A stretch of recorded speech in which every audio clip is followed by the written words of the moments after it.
If you're researching real brokerage right now, you're probably drowning in content that feels like a sales pitch. This is not that. I've been here for 3 years. I know what the brochure says, and I know what's actually true.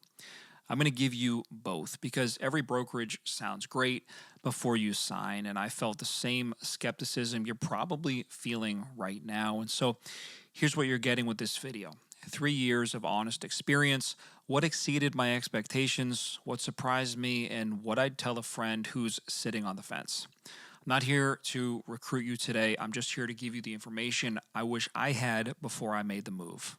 So let's start where most agents start: the money, specifically the split, because that number gets thrown around a lot, and I want to show you what it actually means when you do the real math. Most agents hear 85-15 and a $12,000 cap, and they either don't believe it or they don't do the actual math on it. The split sounds really good, but a split without context is essentially just a number. I was at KW for years, and KW is a good company. I am definitely not here to trash it, but here's the honest math. My cap was around 22,000 plus monthly fees that added up another few thousand a year. Technology fee, the desk fee, whatever they called it that month. And so before I kept a single dollar at 100%, I was already out $25,000 or more every year just to get to the starting line. And a lot of agents that I work with didn't even hit that cap, which means lower than 100%. I didn't run the real number until I was already frustrated enough to look at it, and that's when I saw it very clearly. So here's what the math looks like at real. You have an 85-15 split until you hit $12,000 in commission paid to the brokerage. After that, 100%. No monthly desk fee, no franchise fees, no overhead. You're paying whether you show up or not. After you cap, you're paying $285 per transaction plus a $40 CBR fee, $325 total per deal. That's it. Predictable, budgetable, done. The difference between a $22,000 and a $12,000 cap is $10,000 back in your pocket every single year before we even talk about the monthly fees you're no longer paying. That is not a small number. That's a vacation. That is a marketing budget. That is real money that was essentially yours all along. And one of the best things I've been able to do with that money for myself is actually pay for coaching to further my own business, which I've seen a huge return on. And so the split and the cap, that's the part most agents focus on. And of course it matters, but here's what I didn't fully understand when I was evaluating real. The commission structure is only one of three ways that this model is actually working for me. The other two, most agents at traditional brokerages have never even had a reason to think about them. If you're seriously considering real brokerage and want to learn more, you can actually schedule a call directly with me, and we can go over the numbers to see how much money that you'd be saving at real, break down the technology, and really dive into whether or not real is going to be a good fit for you. The link to schedule that call is right in the description. When most agents evaluate a brokerage, they look at one number, the split. That's it. Revenue share doesn't make the list. Equity ownership doesn't make the list because at most brokerages, those things don't exist in any meaningful way. And so we never learned to look for them. Here's how revenue share works at real. When an agent you bring in closes deals, you earn a percentage of what the brokerage collects, not from the agent's commission, from real's side. That's an important distinction, right? The agent you brought in keeps everything they're supposed to keep. Real shares its cut with you for bringing that agent on. There's 5 tiers, and the more agents in your network, the deeper it goes, up to $4,000 per capping agent per year at tier 1. And here's the part that a lot of people don't get. It's willable. You can pass it to your family. This isn't just income. This is something you're actually building for your life.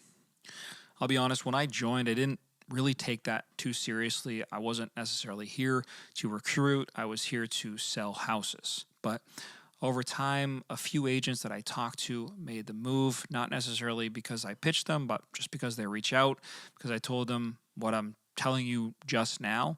And those conversations started compounding. My revenue share isn't life-changing by any means yet, but it is real. A few thousand a month, it shows up, and it's growing without me working more hours. Now let's talk about the stock. Real is publicly traded on the NASDAQ under the ticker REAX. So when you hit your cap, you earn shares. When an agent you brought in closes their first deal, you earn shares. You can also set aside up to 10% of your commission to buy stock and get bonus shares on top of that. Also, if you hit a lead agent, you get shares. These aren't points, these aren't certificates in a drawer somewhere. These are liquid shares in a real public company, shares you can actually sell. Same with rev share. I didn't really think much about the stock in year one. And then I looked at what I'd accumulated and I realized this is a different category of money. My commission checks are paying my bills this month. The revenue and the stock are starting to look like something else, something that I'm building, something that exists essentially outside of whether I close a deal next week or not. Most brokerages give you one income stream, but Real is structured around at least 3, if not more. Now, that's not a pitch. That's just the math worth looking at when you're thinking about changing brokerages. And so that's the financial model. And for a lot of agents, that's enough to at least take a serious look. But I know the next question because it was mine too. It's like, all right, the numbers sound good, but what does it actually feel like to work at a cloud brokerage? The tech, the support, the culture. So that's what I want to talk about next, and I'll be straight with you about what's real and what's overhyped. Every brokerage pitches their tech and their culture. Those two things are almost impossible to evaluate from the outside. And so let me just tell you what my day actually looks like. I'm able to open the Real app and I can check my team's transactions, where everything stands, what's moving, what needs attention. I can deposit checks directly through the app. And when I have a question, I can talk to Leo, which is the AI in Real. And I know how that sounds, but it's not just a chat bot that sends you to a help article. It actually knows your transactions. It knows your business. It's essentially like having a knowledgeable assistant who's always available and never annoyed that you ask questions. Is the tech perfect? Of course not, but it's all in one place and it keeps getting better. They're always improving. At KW, I was bouncing between 3 different platforms to do what I want to do in one app now. Now the office thing, everybody talks about it, right? Some agents hear fully remote brokerage and they start to panic. I heard it honestly and thought, finally, I already work from home. I never used the office at my old brokerages. I was paying for it anyways. At Real, there's no office to use, no overhead being passed to you for a conference room you booked twice last year, right? If you need someone physically present to keep you on track, this probably isn't the right fit. But if you're already running your own business and you just need better infrastructure behind you, Real is built for that agent. The culture part is a lot harder to explain, but I'll give it a shot. It's not pizza parties, it's not motivational posters. It's that the agents here are genuinely collaborative. Nobody's really guarding their playbook. The workplace groups, the team calls, the community, it actually functions like a network of people who want each other to win. And that honestly surprised me more than the tech did. So that's the honest picture. The money, the model, the day-to-day. Now I want to answer the question that's probably been sitting in the back of your head this whole video. If I had to do it over again, knowing everything that I know now, would I still make the move to Real? 3 years in, honest answer, yes, I would.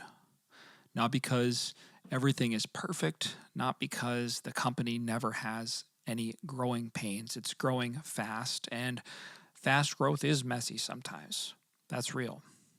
But the model is built differently, and that part I haven't second guessed even once. I've truly enjoyed being a part of this company.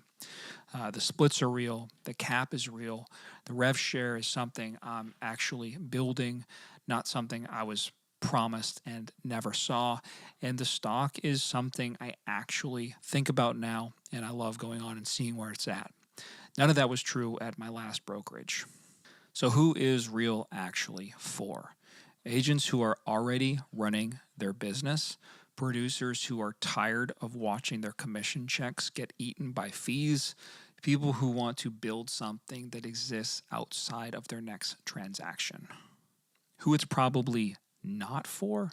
If you need a physical office every day, this isn't that. If you're brand new and need heavy hand holding, there are better fits.